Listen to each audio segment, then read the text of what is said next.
Good Morning Business. Le débat. Et on retrouve Nicolas Dose et Jean-Marc Daniel après une forme d'échec du G20, notamment la France voulait imposer un calendrier de fin des énergies fossiles, refus des pays du Sud, laissez-nous faire ce qu'on veut. Est-ce qu'il faut blâmer les pays émergents dans la lutte contre le réchauffement climatique ? C'est toujours le même sujet. Comment est-ce qu'on peut effectivement imposer à des États de se passer de ces énergies fossiles venant de pays qui ont biberonné plus de 100 ans de révolution industrielle avec du pétrole bon marché.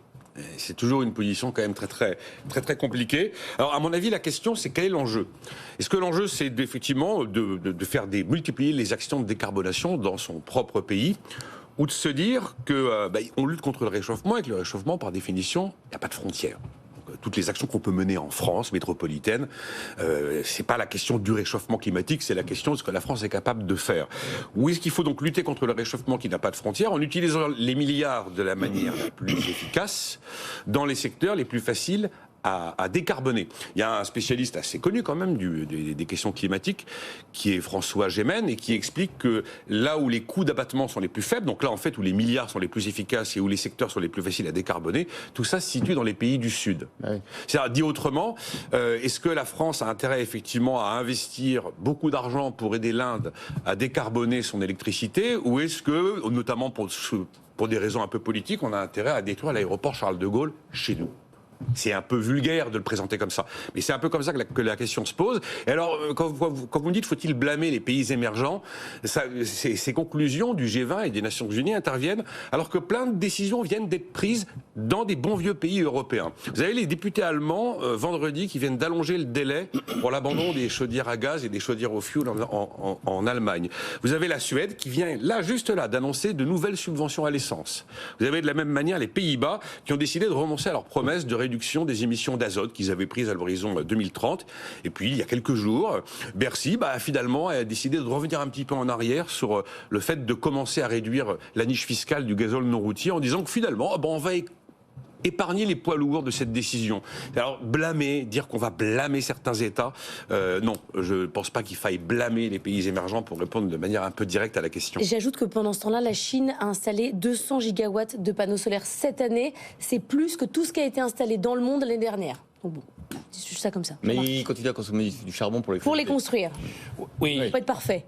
Je crois que dans cette affaire, il y a plusieurs niveaux de lecture. Le premier, c'est que les gens ne sont pas persuadés véritablement du problème et de l'urgence. On voit simultanément à ce qui se passe en ce moment tout un tas de discours que l'on qualifie plus ou moins de climato-sceptiques, même si le climato-scepticisme caricatural a quand même disparu. Donc, c'est pas si grave que ça. Après tout, 2 degrés de plus, il fera la même température à Paris qu'à Séville aujourd'hui. Les gens vivent à Séville. Qu'est-ce que vous venez nous embêter bon. Donc, il y a une espèce de relativisme qui est en train de s'installer sur le danger. Et ce relativisme, effectivement, est une façon de fuir ses propres engagements et ses propres efforts à faire. La deuxième chose, c'est que, effectivement, c'est un peu le bal des hypocrites. Nicolas vient de le rappeler, tout un tas de pays sont en train de reporter leurs engagements. Je veux dire, nous avons quand même un ministre de l'économie et des finances qui a demandé à Total de continuer à baisser le prix de l'essence. C'est aberrant. C'est-à-dire que le jour même où le tous les partis politiques, de Xavier Bertrand aux Insoumis. Au moins, il n'a pas fait une nouvelle ristourne de son côté. Oui, déjà pas mal. au moins, il n'a pas achevé de ruiner les finances publiques, mais il est quand même dans la logique qui consiste à aller gaiement consommer mes braves. Je rappelle quand même qu'on a encore une fois cette année pour le 15 août dépassé le nombre de kilomètres de bouchons sur les autoroutes de ce pays. Et donc, tout ça en disant, mais finalement, c'est la faute de Pouyanné. Donc le grand coupable, c'est Pouyanné. Non, Pouyanné, il donne du pétrole à des gens qui consomment ce pétrole. Bon, je ne reviendrai pas sur la Namibie, dont on a dit excellente nouvelle. La Namibie va pouvoir émettre une quantité colossale de gaz à effet de serre, puisqu'elle a enfin trouvé du pétrole. Donc je pense qu'il y a quand même une hypocrisie générale qui a comme conséquence que je comprends la position des pays émergents. Je rappelle la position de M. Modi au sommet à la COP de Glasgow.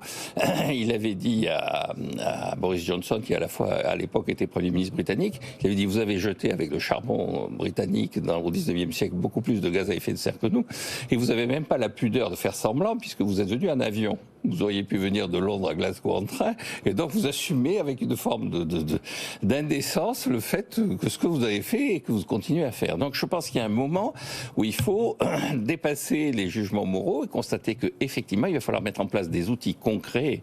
Et alors, troisième élément, l'outil concret le plus basique, ça reste quand même le prix du carbone.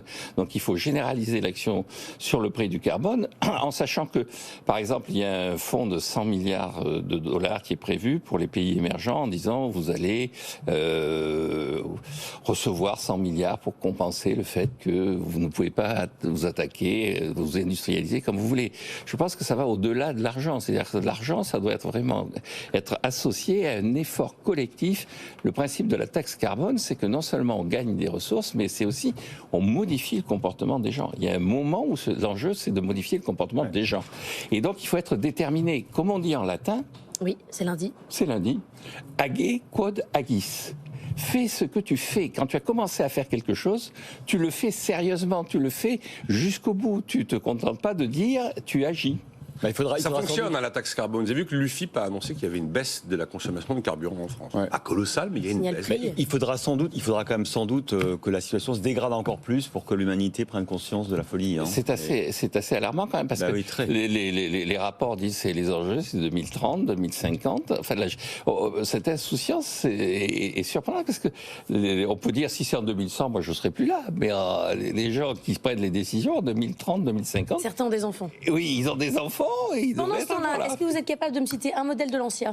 De l'Ancia. Ah oui, c'est dur. Hein. Oh là là là. C'est ça le défi.